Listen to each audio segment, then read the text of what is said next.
Avant de nous pencher sur les mots de la Bible pour ce matin, nous prions que ces mots se transforment en paroles pour nos vies.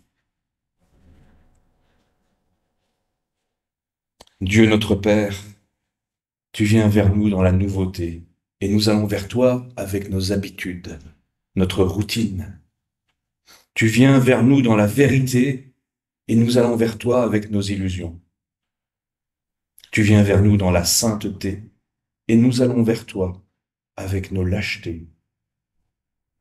Donne-nous la joie de découvrir ton chemin en Jésus-Christ le ressuscité. Ce chemin qui nous conduit vers toi pour vivre dans la joie de l'esprit, l'amour qui défie les siècles des siècles. Amen. Alors ce matin, pour nous épargner, je n'ai choisi qu'une des 3 lectures pour ceux qui étaient là dimanche dernier. J'avais parlé longuement sur le fait d'avoir 3 lectures, etc. C'était très enrichissant, mais voilà, aujourd'hui ce sera une. Vous n'allez pas très bien ensemble, et puis voilà. 1 Corinthiens 9, donc c'est la suite de ce qu'on a vu la semaine passée aussi, les versets 16 à 23. En effet, annoncer la bonne nouvelle n'est pas pour moi un motif de fierté, car la nécessité m'en est imposée. Quel malheur pour moi, en effet, si je n'annonçais pas la bonne nouvelle. Si je le faisais de mon propre gré, j'aurais un salaire. Mais si je le fais malgré moi, c'est une intendance, un service qui m'est confié. Quel est donc mon salaire? C'est d'offrir gratuitement la bonne nouvelle que j'annonce, sans user réellement du droit que cette bonne nouvelle me donne. Car bien que je sois libre à l'égard de tous, je me suis fait l'esclave de tous, afin de gagner le plus grand nombre. Avec les Juifs, j'ai été comme un Juif, afin de gagner les Juifs. Avec ceux qui sont sous la loi, comme quelqu'un qui est sous la loi, afin de gagner ceux qui sont sous la loi. Et pourtant, moi-même, je ne suis pas sous la loi. Avec les sans-loi, comme un sans-loi, afin de gagner les sans-loi. Et pourtant, je ne suis pas un sans-loi pour Dieu. Je suis lié par la loi du Christ. J'ai été faible avec les faibles, afin de gagner les faibles. Je me suis fait tout à tous, afin d'en sauver de toute manière quelques-uns. Et tout cela, je le fais à cause de la bonne nouvelle, afin d'y avoir part. Malheur. Ouaille en grec. Ça sonne un peu comme quelqu'un qui s'est coincé le doigt dans un tiroir tout à l'heure. Ouaille. Ouaille à moi si je n'annonce pas l'évangile. Malheur à moi si je n'annonce pas l'évangile. Des malheurs, Paul en a connu en annonçant l'évangile. Pourtant, ces malheurs-là, venus des persécutions des hommes, ne sont rien en comparaison de ce qui arriverait s'il ne remplissait pas sa mission d'annoncer l'évangile, écrit-il. Mes chers amis, mes chers frères et sœurs en Christ, vous allez peut-être me dire que j'y vais un peu fort, mais nous aussi, nous avons une forte obligation d'annoncer l'évangile. Et obligation, ça fait mal. Nous ne pouvons pas nous dérober d'annoncer l'évangile, sinon, ouaille à moi. Mais encore faut-il savoir comment annoncer l'évangile. Et ça, c'est la suite de dimanche dernier. Donc je vous invite, si vous n'avez pas été là dimanche dernier, ou si vous nous rejoignez sur les réseaux, voilà, c'est la suite de ce qui a été annoncé la semaine dernière. Peut-on utiliser ou nous inspirer des méthodes antiques de l'apôtre Paul pour aujourd'hui? C'est la question de ce matin. Ce qui est certain, c'est que si nous devons continuer à annoncer l'évangile, il nous faut une méthode entendable au XXIe siècle. Le Moyen-Âge est terminé, et heureusement. Et je ne le dis pas pour rire. Aujourd'hui, nous sommes libres de penser, libres de croire. Merci à tous ces déclencheurs de l'histoire, de réformes, etc. Merci à tous ces influenceurs du temps des Lumières qui nous permettent aujourd'hui de pouvoir dire librement, ici en Belgique, Je suis libre de penser, je suis libre de croire. Mais comme toute mission, toute campagne, il est important de déterminer une tactique, un plan d'attaque. Il nous faut cibler et programmer, ou du moins, en tout cas, y réfléchir. On ne part pas à la guerre sans armes. De préférence, meilleure que celle de l'ennemi, ou avec une meilleure stratégie pour ne pas être vaincu et mourir. Sinon, autant renoncer dès le départ, comme l'image si bien l'évangéliste Luc au chapitre 14, en écrivant « Quel roi, s'il part en guerre contre un autre roi, ne s'assied-il pas d'abord pour se demander s'il peut, avec 10 000 hommes, affronter celui qui vient au-devant de lui avec 20 000 ? Sinon, tandis que l'autre est encore loin, il lui envoie une ambassade pour demander les conditions de paix. Il ne faut pas être sot. Quelles sont donc les armes dont dispose Paul pour sa mission ? Tout d'abord, la première chose qu'il possède, c'est une fine analyse du public à qui il a affaire. C'est déjà un champion de la com. Parmi les chrétiens de Corinthe, comme dans les autres villes où il passe, il y avait d'abord des Juifs d'origine, mélangés au peuple de l'Empire romain, mais surtout des non-juifs de culture grecque. Et en tant que juif et citoyen romain, Paul connaît les uns comme les autres. C'est sa force. Et sa force, c'est de pouvoir proposer des images qui sont à leur portée. Suivre la loi pour les juifs et gagner un prix pour les autres. À ses frères juifs convertis au christianisme, il rappelle qu'ils sont désormais libres de ne plus suivre la loi de Moïse telle que concevaient les pharisiens, mais bien de suivre maintenant la loi de Jésus, la loi du Christ, au sens de suivre son enseignement. Mais si la loi de Jésus surplombe la loi de Moïse, il leur précisera quand même un peu plus loin, au chapitre 10, de fuir l'idolâtrie. Autrement dit, il les invite à ne pas céder à la tentation d'adopter les mœurs liées aux religions gréco-romaines, avec leurs rites initiatiques, à mystère, leurs orgies ou leur prostitution sacrée. C'est pourquoi il leur écrit, 1 Corinthiens 6, verset 12, « Tout est permis, mais tout ne convient pas. Les aliments sont pour le ventre et le ventre pour les aliments. Le corps n'est pas pour la débauche, il est pour le Seigneur. » Pour les convertis de culture gréco-romaine, il utilise des images en rapport avec les jeux du stade, qui sont d'ailleurs encore bien parlantes pour ceux d'entre nous qui sont adeptes de sport. Ce n'est pas tout à fait mon cas. Les coureurs dans le stade, ils courent tous, mais un seul gagne le prix, dit-il. Courez donc de manière à remporter. Ou il dit aussi, je suis semblable au boxeur qui ne frappe pas au hasard. Quand l'apôtre Paul utilise ces images sportives, il ne parle pas de compétition dans la foi, mais il met en avant l'effort physique nécessaire pour vivre la foi. Et cet effort, ça peut être un effort physique, car la foi mobilise l'entièreté du croyant. Elle requiert toute son énergie, ou du moins elle mobilise les énergies nécessaires, chacun dans sa compétence. Certains sont des coureurs, d'autres des boxeurs, peut-être des gens qui font du badminton, mais voilà. Mais l'un n'est pas l'autre. Le coureur n'est pas boxeur.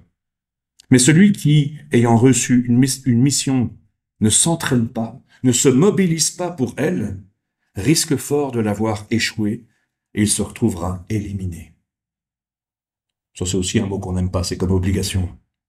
Mais c'est pas éliminé du salaire de la foi, mais des bénéfices de la mission. C'est pourquoi il doit être bien outillé. Alors, le sommes-nous ce matin ? Est-ce que nous sommes bien outillés ?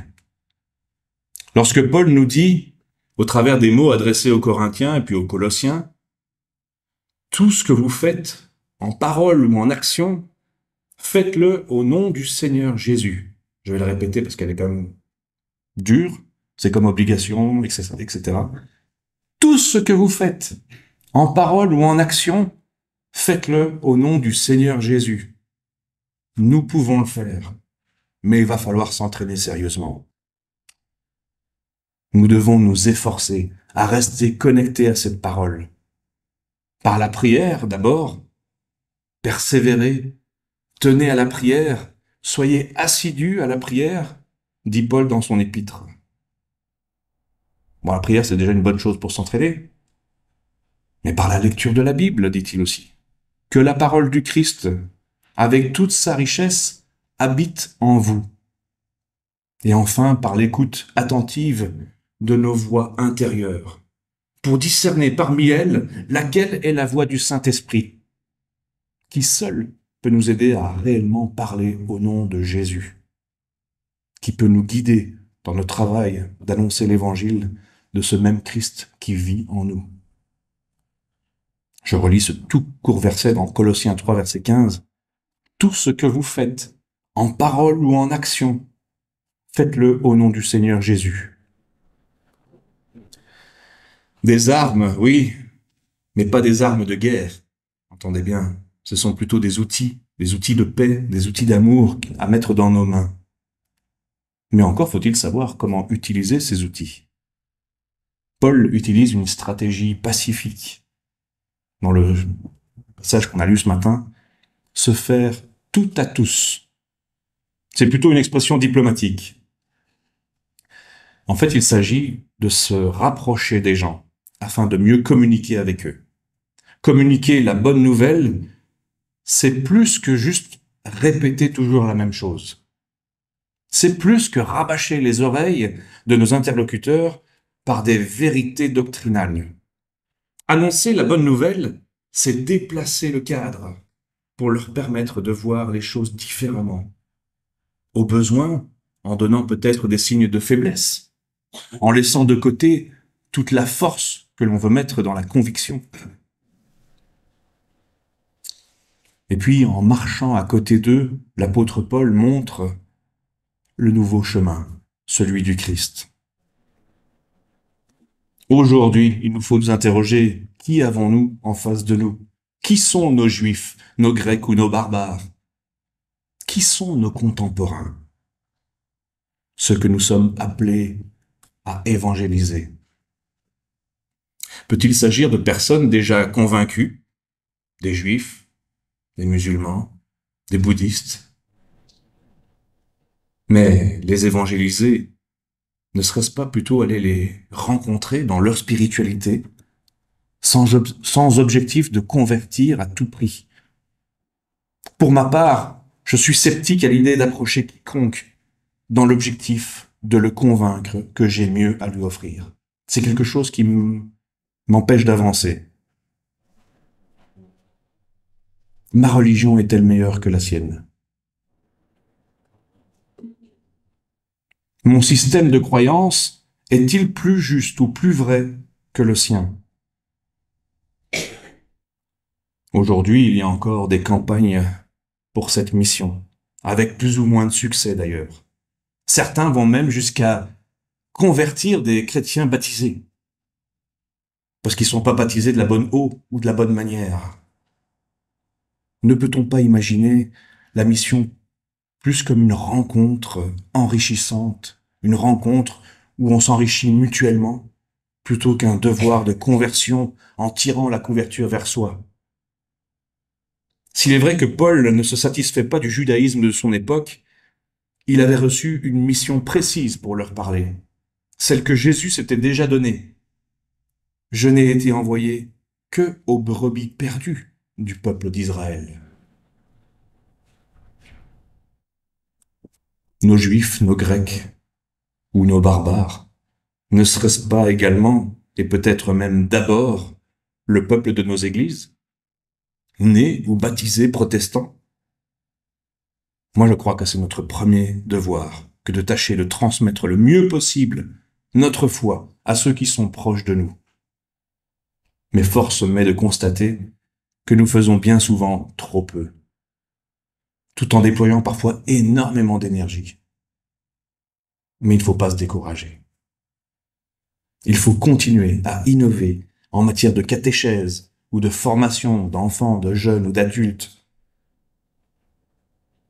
Paradoxalement, vous allez me dire, le confinement que nous avons vécu il y a quelque temps maintenant nous a ouvert une voie toute neuve, celle de l'utilisation de moyens modernes en communication. Et je le dis en regardant la caméra en face de moi. Nous avons mis, et pas que l'Église dans sa Saveur Juprel, nous avons mis sur les réseaux sociaux la plupart des cultes et d'autres activités d'ailleurs d'Église. Il se trouve que nous avons atteint plus de monde que prévu. Non seulement les plus fidèles, ceux qui ne pouvaient pas se rendre au culte à ce moment-là, et encore aujourd'hui on continue, pour ceux qui ne peuvent plus se rendre au culte parce qu'ils sont malades ou souffrants ou trop âgés pour arriver jusqu'ici. Mais il y a aussi des curieux, de toutes sortes, qui se trouvent ainsi touchés par notre prédication. Bien mieux que certaines émissions radio ou télévision qui nous représentent pas toujours de la meilleure des manières, même si elles connaissent sans doute aussi une autre écoute, relayée par les podcasts et les vidéos sur YouTube, etc. En 2024, il me semble nécessaire, j'avais écrit plus que nécessaire, mais ça ne veut rien dire, il me semble nécessaire d'être présent sur la toile, les réseaux sociaux, etc. Mais de l'être en vérité, à notre façon. Pas être sur les réseaux pour être sur les réseaux, mais de l'être en vérité. Pas tant pour nous montrer meilleurs que les autres, mais pour partager l'évangile qui nous anime, mais aussi montrer comment il nous anime. Un autre groupe de personnes, peut-être oublié, les ésotériques, tous ces gens intarissables sur l'astrologie, les esprits des arbres, ou des eaux, ou des pierres, la numérologie et les autres spiritualités du bien-être. Faut-il se rapprocher d'eux? Faire de notre religion un nouveau syncrétisme ou une nouvelle gnose? Nos ancêtres ont pourtant tant lutté contre l'obscurantisme des superstitions. Peut-être d'autres en savent encore trop. Avec une image toute faite du christianisme, faite de croisades, d'inquisitions, d'infaillibilité pontificale, de la Genève de Calvin, de Bible poussiéreuse, de pasteurs autoritaires. Ces images qui leur viennent des générations précédentes, de tous ces temps de contraintes où il ne faisait pas bon ne pas être chrétien, où les gens ont préféré faire croire qu'ils croyaient plutôt que de vraiment croire, sinon ils encouraient des foudres. Et nous, les protestants, nous n'avons pas fait mieux. Nous n'avons pas toujours fait preuve de tolérance. La religion de ceux qui nous ont précédés était-elle donc tant faite de contraintes et d'obligations pour qu'elle soit vomie par tous ses enfants, par leurs enfants, pardon, pas tous les enfants? Et pourquoi aujourd'hui, chaque église se pose des questions sur comment garder nos enfants, comment leur apprendre, leur transmettre? Qu'est-ce qu'il faut faire? Faut-il recommencer les missions internes de l'Église catholique? Ou attendre les églises du réveil? Est-ce qu'il faut évangéliser nos villes, nos villages? Alors pourquoi pas? Je pense que c'est pas mon truc, mais pourquoi pas? Si certains s'y sentent appelés, ou si certains se sentent la force. Mais il nous faut nous interroger. Comment nous faire tout à tous? J'avoue ne pas avoir de solution à vous proposer ce matin toute faite. Et mes jeunes années de campagne d'évangélisation dans les années 90 m'ont laissé sur ma faim. Il y avait eu les grandes campagnes d'évangélisation de Billy Graham qui avaient rameuté des foules.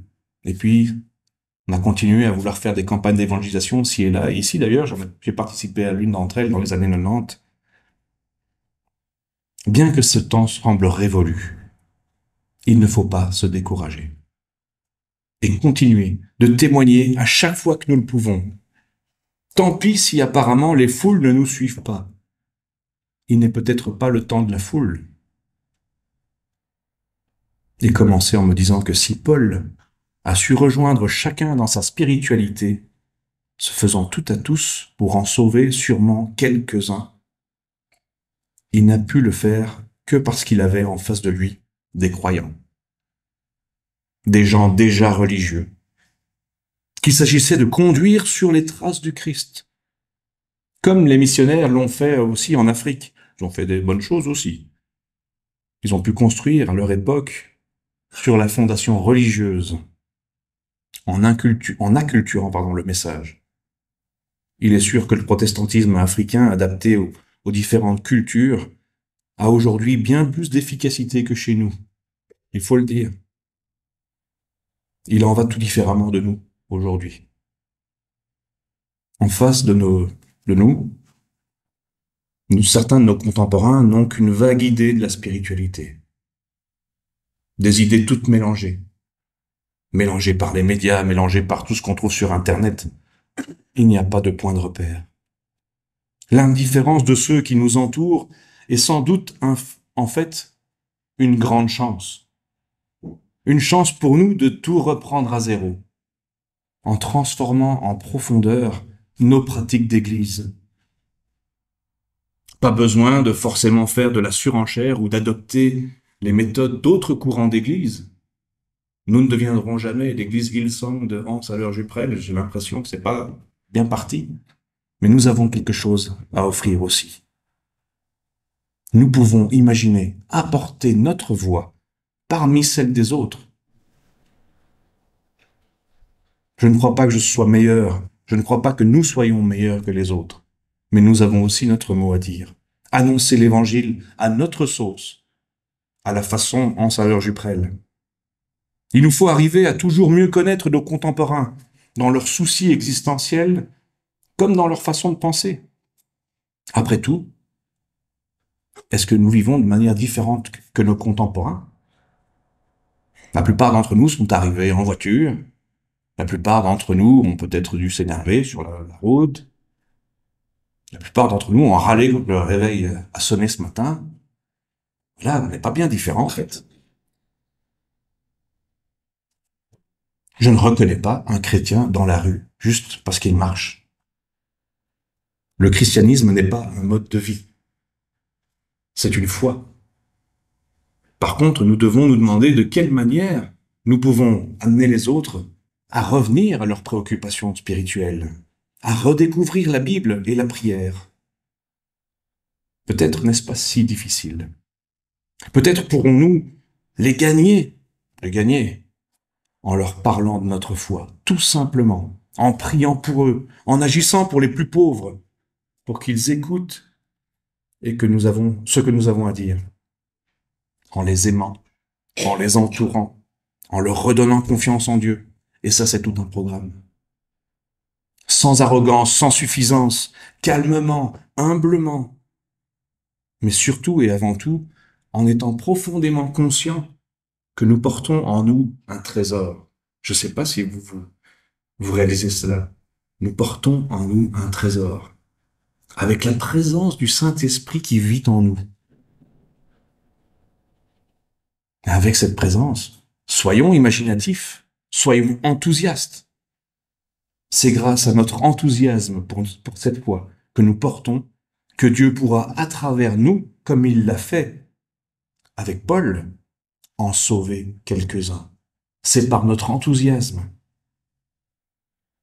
que Dieu, à travers nous, pourra en sauver quelques-uns. Je vous invite à prier. Seigneur, merci pour cette merveilleuse chance que nous avons de pouvoir nous tenir devant ta face, de chanter des cantiques qui t'honorent, d'être à l'écoute de ta parole dans le désir de la mettre en pratique pour respecter ta volonté.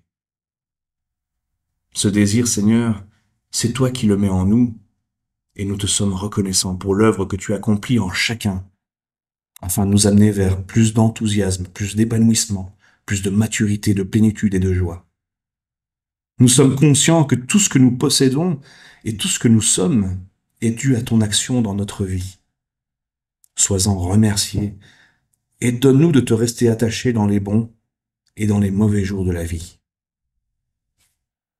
Apprends-nous, Seigneur, à répandre la bonne nouvelle de l'Évangile dans le respect de notre interlocuteur, car tu es le créateur de tous les êtres humains et qui nous entourent, et ton amour est égal pour chacun d'entre eux. Donne-nous de pouvoir prendre conscience de cet amour afin qu'il te glorifie et suive le chemin que tu leur proposes. Permets-nous de réaliser que nous sommes serviteurs les uns des autres et que rien ne nous place au-dessus de nos contemporains. Qu'il nous soit donné de faire le premier pas envers ceux que tu places sur notre route, même s'ils sont différents, étranges, repoussants. Accorde-nous la volonté de faire des efforts d'adaptation pour nous rencontrer dans un dialogue toujours plus fructueux et charitable. Bénis enfin notre Église, dans sa leur Juprel, mais plus largement, je pense à l'Épube. Nous la remettons entre tes mains.